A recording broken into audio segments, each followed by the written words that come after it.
જોશમાં ચાલી રહ્યું છે ત્યારે આજ સોશિયલ મીડિયામાં લોકો સસ્તી પ્રસિદ્ધિ મેળવવા લોકો અવનવા હાથકંડાઓ અપનાવી રહ્યા છે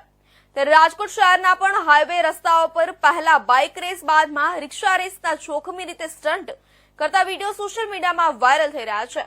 ત્યારે હવે રાજકોટ શહેરમાં બાઇક રિક્ષાની જગ્યાએ નાના બાળકો સાયકલ ઉપર જોખમી સ્ટન્ટ કરતા વિડીયો સોશિયલ મીડિયામાં વાયરલ થયા છે ત્યારે હાલ આ વિડીયો કેટલા જૂના છે તે અંગે કોઈ ચોક્કસ કારણ સામે આવ્યું નથી પણ મહત્વની વાત એ છે કે આ 10 થી 16 વર્ષ સુધીના બાળકો રાજકોટના રાજમાર્ગો ઉપર પોતાના જીવને જોખમમાં મૂકી સ્ટન્ટ કરતા વિડીયો સોશિયલ મીડિયામાં ભારે ધૂમ મચાવી રાજકોટ શહેર પોલીસને એક પડકાર ફેંક્યો છે ત્યારે હવે જોવું એ રહ્યું કે રાજકોટ પોલીસ આવા રેસલરો ઉપર કેવી કાર્યવાહી કરે છે।